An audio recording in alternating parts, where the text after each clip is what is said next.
Olá, como estão? Eu me chamo Karina e sou bolsista do PET, Programa de Educação Tutorial de Ciências Sociais da Universidade Federal do Ceará.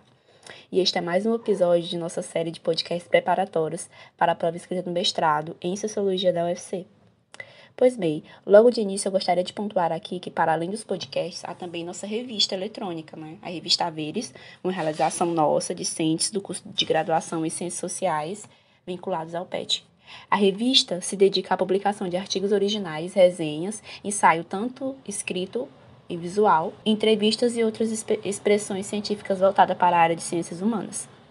Pois bem, a obra que eu irei trabalhar aqui é A Ciência e Política das Vocações, de Max Weber, que reúne 2 ensaios de conferências realizadas pelo sociólogo alemão, na qual o intelectual se concentra em desenvolver análises acerca da reconfiguração do fazer científico, como também nas diferenças e similaridades entre ciência e política. Eu irei abordar o primeiro ensaio da obra, intitulado A Ciência como Vocação, o qual refere-se a uma palestra realizada pelo intelectual em novembro de 1917. É importante pontuar que Weber aborda como pensamento central o que a ciência pode possibilitar ao ser humano como vocação, e não apenas como uma ferramenta, mas como uma possibilidade de desenvolvimento dentro da estrutura moderna que estava sendo desenhada na realidade de derrota alemã após a Primeira Guerra Mundial, contexto no qual o autor realiza a conferência. Logo de início, o Weber vai provocar o leitor com alguns dilemas acerca das condições que fazem a ciência uma vocação. E nessa perspectiva, o autor volta seu olhar ao fazer científico na Alemanha e nos Estados Unidos e desenvolve algumas reflexões e análises, como, por exemplo, o que seria a carreira científica nesses 2 cenários? Como é abordada a questão da ciência especializada? O papel do cientista nesse cenário? O que seria a ciência como vocação?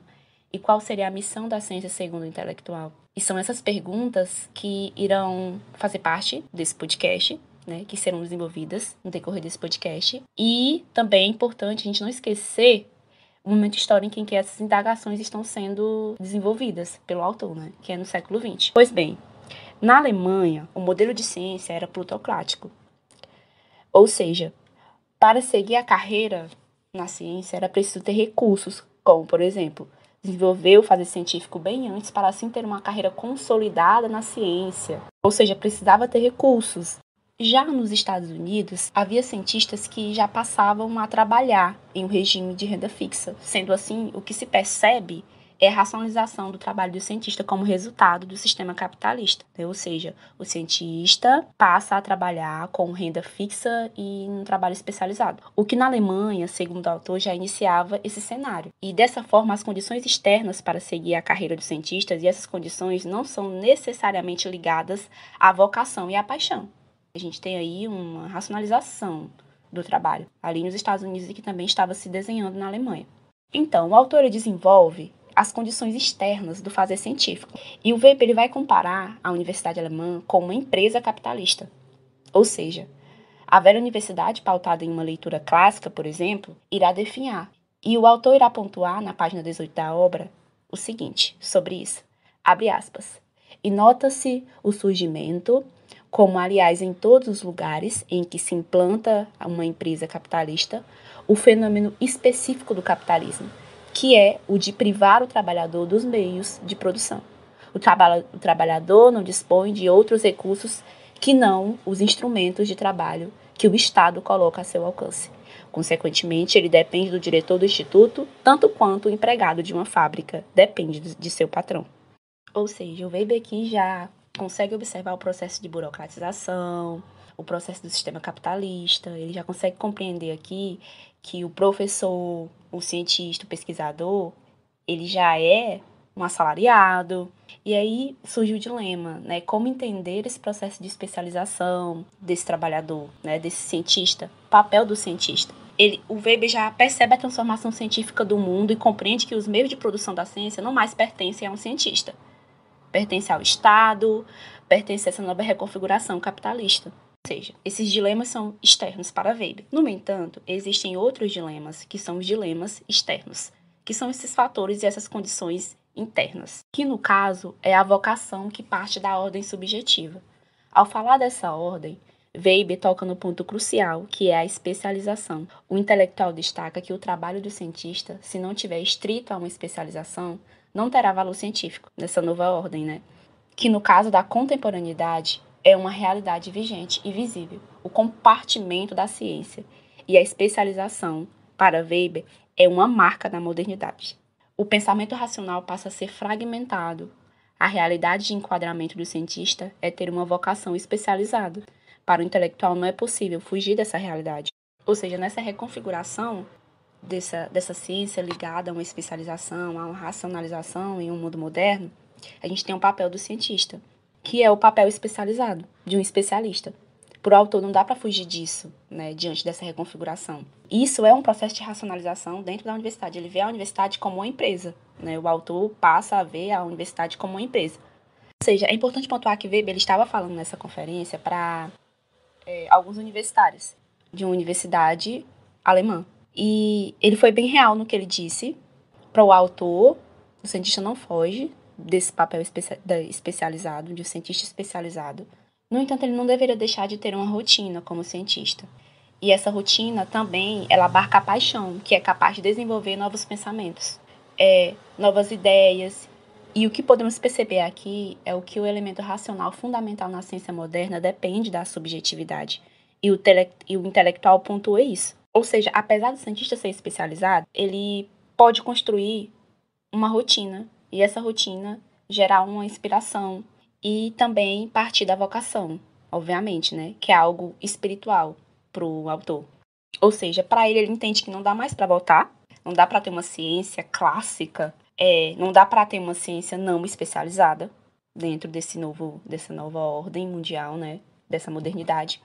Mas ao mesmo tempo que ele reflete, ele também abre espaço para reflexão de como superar um pouco esse problema, né? Esse problema de uma ciência especializada. E o autor, ele vai pontuar isso na página 25, ele vai destacar, né? Por outro lado, o trabalho não substitui a intuição imaginosa. O trabalho perseverante, tanto quanto a dedicação apaixonada, é capaz de estimular a intuição. Tanto esta quanto aquele, e especialmente ambos juntos, fazem com que ele surja. Ou seja, o trabalho do cientista é algo especializado, mas ao mesmo tempo está ligado a uma intuição imaginosa que ele vai chamar de paixão, que leva à vocação. Ou seja, o Weber está aí mostrando um caminho que deve ser seguido. Como também ele está nos mostrando que os limites da racionalidade, né, dessa racionalização, ela desfaz a ideia de pensamento de uma ciência que seja completamente nobre. Ele desfaz esse pensamento de uma ciência nobre, de uma ciência ligada ao mundo apenas das ideias, ou seja, uma ciência clássica. E nesse processo de especialização, a gente compreende, por exemplo, o papel do professor, o papel do graduando, por exemplo, que está na licenciatura. Ele tem que passar pela graduação, ele tem que passar pelo mestrado, ele tem que passar pelo doutorado, e depois do doutorado, pós-doc, como será? E aí, o Weber entende e compreende essa dimensão, nessa nova reconfiguração, e nesse sentido ele entende essa especialização, que é preciso ter essa especialização de alguma forma, como forma de se manter, né, nesse ambiente, por exemplo, o ambiente acadêmico. Esses são os limites que a racionalidade ela impõe a nós, que queremos nos tornar cientistas, ou que somos cientistas. Mas tá, qual caminho o cientista deve ter, o cientista especializado, para não definhar? O autor propõe um caminho do cientista que deve ter um trabalho rotineiro, que deve ter uma paixão, deve realmente gostar de ser cientista, querer fazer ciência. E a partir disso, a inspiração também será algo que surgirá. Ele diz que a paixão vem do espírito. E para além disso, a ciência em sua missão se tornará, segundo o autor, cada vez mais obsoleta. E é um ponto importante. Por quê? Porque ele está refletindo aqui o papel do cientista, como o cientista pode se desenvolver nessa nova realidade moderna, como também ele vai colocar o papel da ciência, ele vai refletir o papel da ciência, né? Ele vai pensar, essa ciência ela está cada vez mais obsoleta, ela está cada vez mais ultrapassada, ela vai se tornar cada vez mais ultrapassada e obsoleta diante da modernidade, diante das reconfigurações, diante do mundo moderno. E isso dá um significado a ela, porque o cientista vai ter que ressignificar a ciência.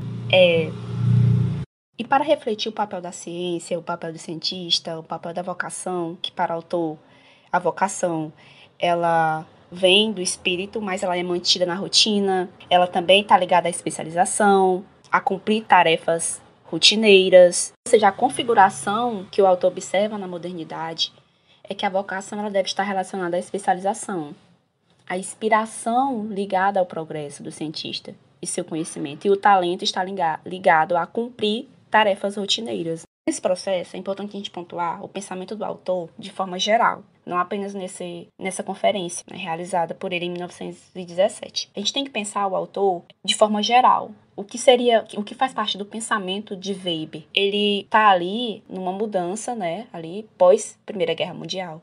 E ele está pensando na racionalização do mundo moderno, ele está pensando o desencantamento do mundo, ele está pensando a burocratização.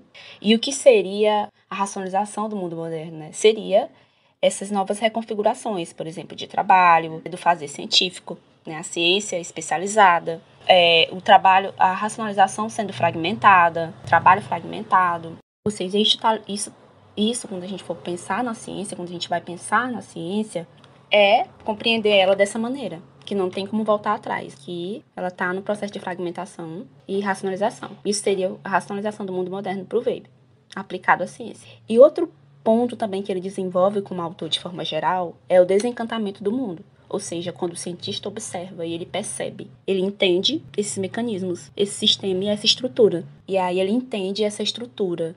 E aí ele passa por um processo de desencantamento do mundo. Ele se desencanta, ele consegue perceber já os processos de burocratização, que é outro ponto que o autor vai trabalhar também de forma geral. Que ele vai pensar o processo de burocratização, que seria, no caso, numa universidade, por exemplo. Um discente que quer se inscrever em um processo seletivo, ou seja, as pessoas que querem tentar um mestrado, elas devem, dentro da universidade, desenvolver, preparar, na verdade, diversos papéis para poder ingressar na universidade. E cada vez mais vão ser exigidos mais papéis para que essa pessoa que está tentando essa vaga consiga obter essa vaga. E aí essas regras demais burocratiza o viver do discente ali naquele espaço, naquele ambiente. Então, para o Weber, o processo de burocratização seria isso.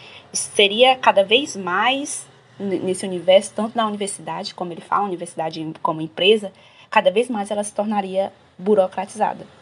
Então, o que eu gostaria que vocês compreendessem desse podcast é que, para Weber, a ciência se tornaria cada vez mais absoluta e ultrapassada por causa dessas reconfigurações no mundo moderno, que a ciência já não seria mais clássica, que a vocação está ligada à especialização, elas não andam separadas, como também compreender que o progresso do cientista está ligado ao talento, a cumprir as tarefas rotineiras. Bem, essas são as marcas do pensamento do Weber que eu gostaria de pontuar, que pontuei nesse podcast. Por fim, eu deixo aqui a indicação do podcast gravado por outro bolsista do PET, que também trabalha esse ensaio, que é A Ciência como Vocação, o qual é complementar a esse podcast. No mais, eu agradeço a atenção e desejo boa prova a vocês.